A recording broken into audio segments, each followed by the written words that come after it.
The International Service Learning Program is one of the University of Louisville's signature programs, bar none. It started in 1997 and really in Barbados, and then immediately moved to Belize the following year, where it has been since 1998. It's one of the most engaged, faculty-driven, student-supported, student affairs-connected programs we have. In 2007, we made a deliberate attempt to revisit what the International Service Learning Program would be at this university. It started with really a simple question. If we are an award-winning international program, why do we only go to Belize? And our faculty saw that as a challenge to really reflect upon what do we want this program to be. And we determined fairly rapidly that we could expand this program to become something even more amazing than it was at that time. Since 2007, the program immediately grew to the Philippines, specifically Cebu, Philippines. It was later followed to Gaborone, Botswana. It looks like Gaborone, but it's pronounced Gaborone, Botswana, in southern Africa, a landlocked university known for its nature reserves and diamonds. Yes, diamonds. It then grew to Trinidad and Tobago, and lastly to Croatia, specifically SISAK, S-I-S-A-K, Croatia. Now, each one of those programs have some similar foundations, but they're also distinctly different in the communities that they happen to serve. For example, Cebu, Philippines is a very English-speaking but also Filipino-speaking community. And where we are nestled are in 4 different schools, high schools, in rural areas in the mountains of Cebu, Philippines, which is surrounded by islands and surrounded by mountains.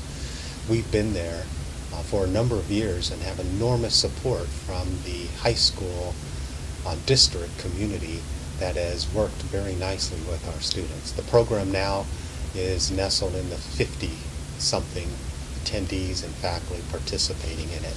It is our only Asian program, and we hope to be there for a large number of years in the future. The Botswana program was next to Cebu, and it is nestled in 4 different locations today. It wasn't always that way. It was one of those that we slowly grew from year to year to year, and this is the first year, 2014, that 4 different locations will be actively participated in. There are roughly 49 participants, including faculty, traveling to Botswana later this year. And they do similar projects as other locations, working with high schools or upper middle schools and dealing with a number of different themes that our faculty have designed in collaboration with the students, in collaboration more specifically with those individuals in country who ask us to do specific things on behalf of their community that we take back, develop, and then come back and work with them on. Croatia is in, as I said, SISAK, Croatia, and we there work in 2 different schools, and someday we may grow that to 3 or 4, but right now it seems to be a very thriving program in those 2 schools. One has a technical nature to it, nursing included, and the other school is for students that may go on to earn a university degree somewhere in the world. During our time in Croatia, we watched them evolve from a silent country to one that is now part of the European Union. Just last year, Croatians voted to join the European Union when they had that invitation, and now they are part of the European Union, which has changed their borders in a very different way and connected them not only maybe very deliberately to the United States, but also the rest of Western Europe. And so we're seeing significant changes in that country, and how we work specifically with them are in areas of social issues that they have wanted us to really be a part of as a university. We've also had a chance to very deliberately join with the University of Zagreb in a memorandum of understanding to work very specifically with not only our dental programs, but also all our social programs, most likely the international service learning and service learning in general inside the country. The last has been Trinidad and Tobago. And in Trinidad and Tobago, at one time was the Barbados program, but it's now moved to a different island, and we've been there a number of years. This may be our most distinctive program because it started with us, frankly, myself and Dr. Michael Suje, asking this question: is there something that we could deliberately do with our graduate students in the College Student Personnel Program and the Higher Ed program?